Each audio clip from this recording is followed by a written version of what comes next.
Everyone, welcome back to my channel. अगर आपसे कोई ये कहे कि आप जिस कंडीशन में हैं, जहाँ पर हैं, एक फैमिली लाइफ में हैं, एक प्रोफेशनल है, उसके बाद भी आप वो सब चीज़ें अपनी लाइफ में ला सकते हैं जिससे पीस मिलता है और जो है स्पिरिचुअलिटी, तो क्या आप उस चीज़ को मानेंगे?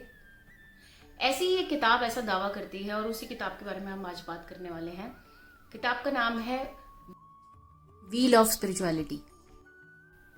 स्पिरिचुअल गोल्स इसलिए इंपॉर्टेंट होते हैं क्योंकि वो आपको याद दिलाते हैं कि आप अपने करंट सर्कमस्टांसेस का पार्ट हैं, बट आपको उनसे अटैच नहीं होना है। किताब लिखी है डॉक्टर विनय बंसल ने, जो बेस्ट सेलर बुक्स लिख चुके हैं। और तो पहला स्तंभ है सतर्कता। कहानी ये है कि एक राजा के राज्य में चोरी हो जाती है, काफी बड़ी चोरी हो जाती है। और एक दिन एक संत उनके पास आते हैं और कहते हैं कि मुझे पता है कि वो बड़ी चोरी किसने की है।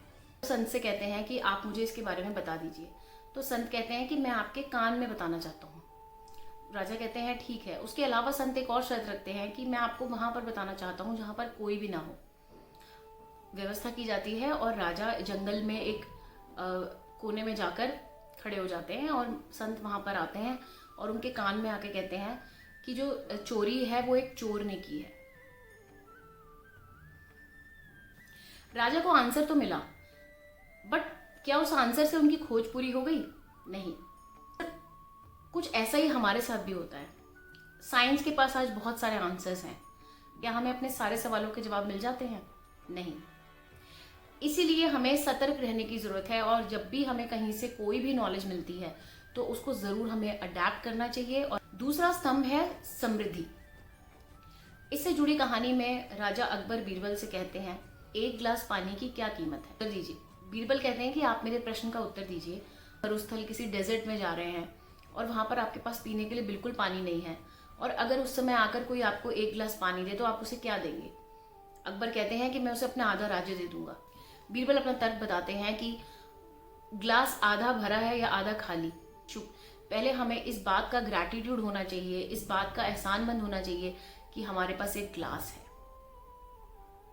कई लोग होते हैं जो बहुत परेशान रहते हैं कि उनकी जॉब में बहुत प्रॉब्लम्स हैं, उनके घर में बहुत प्रॉब्लम्स हैं, वो फैमिली इश्यूज में बहुत उलझे रहते हैं। बट क्या हम कभी रुककर एक मिनट के लिए ग्रैटिट्यूड फील करते हैं कि हमारे पास फैमिली है, हमारे पास जॉब है? अगर हम कंप्लेन ही करते रहेंगे तो हम ग्रैटिट्यूड कब फील कर पाएंगे?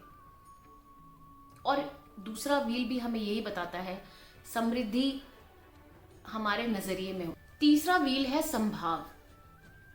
इससे जुड़ी कहानी में एक राजा होते हैं जो एक संत को कहते हैं कि आप मेरे एडवाइजर बन जाइए, आप मुझे रास्ता दिखाइए जब भी मैं उलझन में आ जाऊं। संत मान जाते हैं। संत कहते हैं कि मैं आपके महल में रहूंगा, लेकिन मुझे एक अलग से कमरा चाहिए और मेरे कमरे के आसपास कोई ना आए। राजा मान जाते हैं। कुछ दिनों के बाद जो राजा के आसपास के मंत्री होते हैं वो उनके दिमाग में ये बात डाल देते हैं कि राजन, ऐसा तो नहीं कि जो संत हैं वो दुश्मन राज्य से मिल गए हों और हमारे सारे रहस्य वहां पर दे रहे हों, इसलिए आपको एक बार जाकर देखना तो चाहिए कि वहां पर क्या हो रहा है। मंत्रियों के ऐसा कहने पर राजा जाकर देखते हैं कि संत वहां पर क्या कर रहे हैं। जब राजा अंदर जाते हैं तो वो हैरान रह जाते हैं। उस पूरे कमरे में कोई भी सामान नहीं होता, कोई राजसी सामान नहीं होता। संत एक कोने में बैठकर अपना ध्यान लगा रहे होते हैं। पूछते हैं कि आप इतने बड़े महल में भी एक बिल्कुल साधारण तरह से क्यों रह रहे हैं? कि राजन, मैं यही मानता हूँ कि जब हमें बहुत ज्यादा खुशी मिले और जब हमें बहुत ज्यादा दुख मिले, तब हमें एक ही भाव में रहना चाहिए। और इसी को संभाव कहते हैं, कि हम अपने आप को स्थिर बना के रखें। चौथा व्हील है सद्भावना। इससे जुड़ी कहानी में एक औरत होती है जो एक बच्चे को जन्म देती है, लेकिन समाज के डर से, क्योंकि उसकी शादी नहीं हुई होती, तो वो उस बच्चे को संत का नाम बोल देती है जो उसी गांव में रहते हैं, कि ये संत है, इन्होंने मेरे साथ गलत किया और ये बच्चा संत का ही है। सारे गांव वाले गुस्से में जाकर संत से पूछते हैं कि आपने ऐसा क्यों किया, और उन्हें बहुत भला बुरा कहते हैं, पर वो अटैक कर देते हैं। संत किसी तरह से संभलते हैं और जो औरत होती है वो अपना बच्चा भी संत को दे जाती है। संत देखते हैं कि बच्चा दूध के लिए रो रहा है। अब उन्हें समझ में नहीं आता कि वो क्या करे। वो गांव में जाते हैं, सबके घरों पे जाकर खटखटाते हैं, लेकिन कोई भी उन्हें बच्चे के लिए कुछ नहीं देता, क्योंकि सब उनसे नफरत करते थे। कोशिश करते करते वो उसी औरत के घर पहुंच जाते हैं जो बच्चे की माँ होती है। जब माँ अपने बच्चे की ये स्थिति देखती है तो वो बहुत ज़्यादा घबरा जाती है और वो अपनी गलती मान लेती है। सभी गांव वाले इकट्ठे हो जाते हैं और वो औरत अपनी गलती को मानती है कि हाँ, मैंने झूठ बोला था और मैंने संत जी के ऊपर बहुत बड़ा इल्ज़ाम लगाया। संत जिन्हें सब बहुत मानते थे, अचानक से सबने उन पर अटैक कर दिया।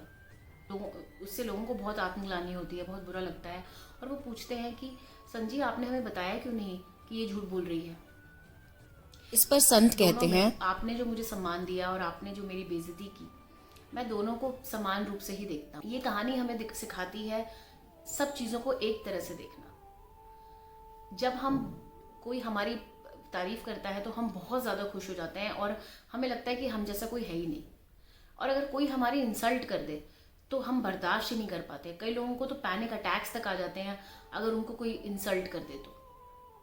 जो हम अपने आप को इतना ज़्यादा वनरेबल रखते हैं, इतना ज़्यादा डरा हुआ रखते हैं, सोल्यूशन यही है कि हम इस नॉलेज को अडेप्ट करें और अपनी लाइफ में स्टेबिलिटी लाएं। नेक्स्ट व्हील है साहित्य। हमारा कल्चर बहुत रिच है, हमारे कई ऐसे ग्रंथ हैं जो बहुत ज़्यादा नॉलेज देते हैं। वो गीता हो, वो महाभारत हो, वो रामायण हो, वो कुरान हो, वो बाइबल हो, वो गुरु ग्रंथ साहिब हो, इन सब में वो नॉलेज छुपी है जो हमें हमारी डेली प्रॉब्लम्स के सोल्यूशन दे सकती है, हमें वो स्टेबिलिटी दे सकती है। इसीलिए इनको पढ़ना बहुत ज़रूरी है। पहले ये सोशल मीडिया का इतना ट्रेंड नहीं था तो बच्चे बहुत ज़्यादा फोकस कर पाते थे इन चीज़ों पर। आजकल ये इतना पॉसिबल नहीं होता, लेकिन एक टाइम ऐसा था जब इन चीज़ों को बहुत ज़्यादा अच्छे से स्टडी करके इनके ऊपर चीज़ें टेलीकास्ट की जाती थी और लोग उससे बहुत कुछ सीखते थे। नेक्स्ट व्हील है संस्कार। संस्कार एक ऐसी चीज़ है जो हम अपनी नेक्स्ट जनरेशन को देते हैं और हम अपनी प्रीवियस जनरेशन से लेते हैं।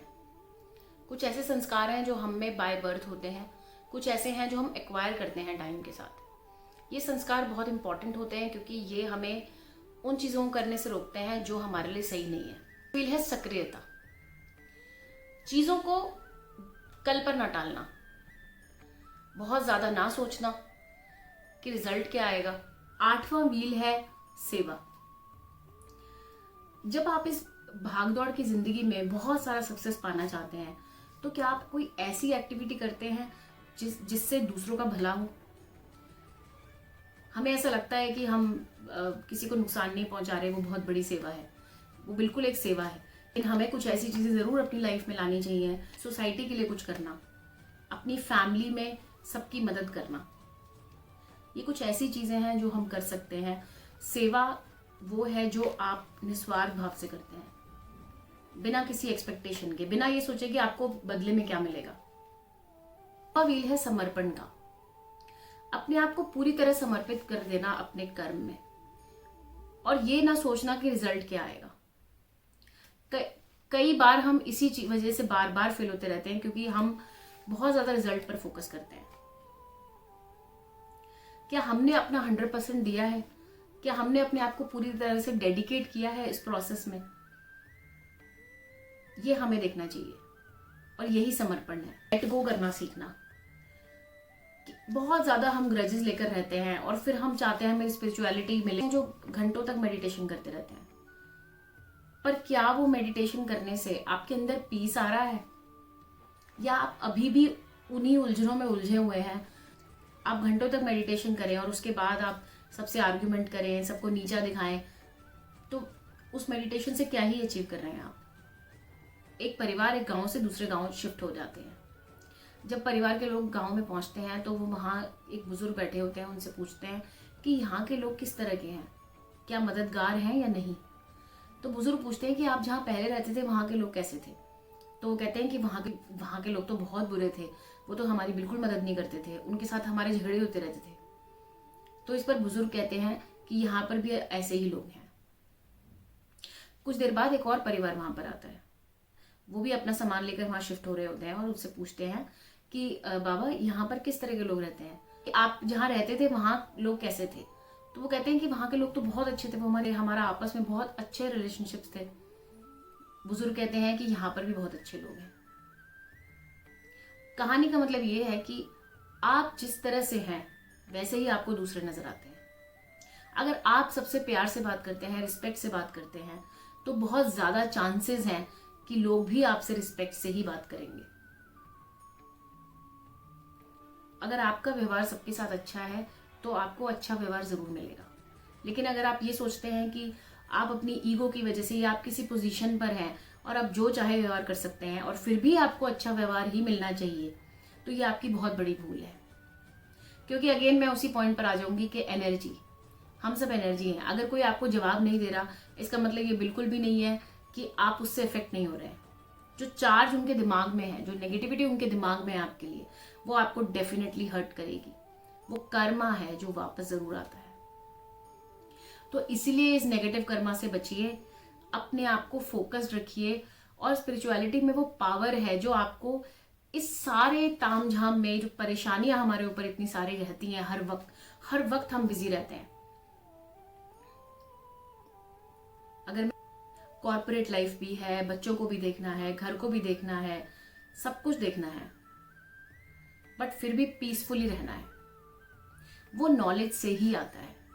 मैं बुक का लिंक डिस्क्रिप्शन बॉक्स में दे दूंगी। अगर आप इस बुक को पढ़ना चाहें तो आप वहां से परचेज कर सकते हैं। आज के लिए इतना ही। अगर आपको मेरा वीडियो पसंद आया तो इसे लाइक शेयर जरूर करें, मेरा चैनल जरूर सब्सक्राइब करें और इस यूट्यूब फैमिली का पार्ट बने। Thank you so much for your time.